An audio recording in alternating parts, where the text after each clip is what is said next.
बिस्मिल्लाहिर्रहमानिर्रहीम। अस्सलामुअलैकुम।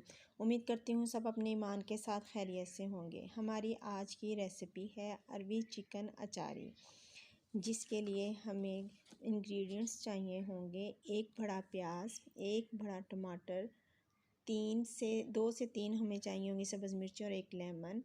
हमारे पास आधा किलो अरबी है और आधा किलो के करीब हमारे पास चिकन है बोनलेस, जो मैंने क्यूब्स में काट लिया है। अरबी जैसा सेम अरबी के साइज़ का काट लिया है चिकन को हमने। और हमारे पास स्पाइसेस हैं 1/4 टीस्पून हल्दी, 1/4 टीस्पून राई, 1 चुटकी के बराबर हमारे पास मेथी दाना है, 1/4 टीस्पून ज़ीरा है, 1/4 टीस्पून हमारे पास सौंफ है, 1/4 टीस्पून हमारे पास कलवंजी है और 1 टीस्पून हमारे पास नमक है। 1 टेबल स्पून हमारे पास अदरक लहसुन का पाउडर है।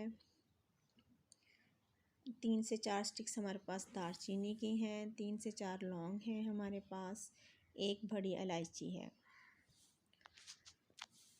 हमने पैन में ऑयल गरम कर लिया है। इसमें हम अपनी अरबी और चिकन दोनों मिक्स फ्राई करेंगे। अरबी के साथ ही हम अपना चिकन भी ऐड कर लेंगे। दोनों को हम इकट्ठा फ्राई करेंगे। हम इसको 4 से 5 मिनट तक फ्राई करेंगे। अरबी और चिकन को इकट्ठा फ्राई करना है आपने, दोनों को अलग अलग फ्राई नहीं करना। दोनों का साइज़ सेम है और ये दोनों जल्दी गल जाएंगी, क्योंकि ये बोनलेस चिकन है, हड्डी वाला चिकन नहीं है। बोनलेस जल्दी फ्राई हो जाता है।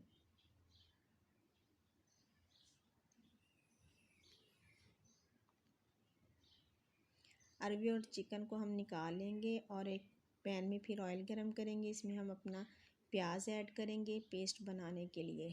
हमें प्याज को ज़्यादा फ्राई नहीं करना, हमें इसको लाइट गोल्डन फ्राई करना है और मीडियम फ्लेम पे हम इसको फ्राई करेंगे।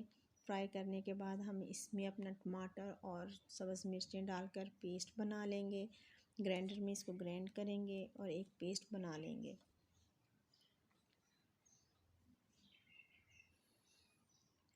हमारा पेस्ट बनकर तैयार है। अब हम इसमें अरबी और चिकन मिक्स करके 10 मिनट तक पकाएंगे। हमारा अरबी चिकन 10 मिनट के बाद तैयार है। इसने घी छोड़ दिया है, अरबी भी हमारी गल चुकी है और चिकन भी हमारा गल चुका है। हम इसको मिक्स करेंगे और मज़ीद थोड़ा सा भूनेंगे। इसके बाद हम इसमें सब्ज़ धनिया डालेंगे और इसको मिक्स करेंगे। फिर हम आपको डिश आउट करके दिखाते हैं। अल्हम्दुलिल्लाह हमारा अचारी अरबी चिकन बनकर तैयार है। आप इस और हमें कमेंट बॉक्स में बताएं। जज़ाकल्लाहु खैरन कसीरा।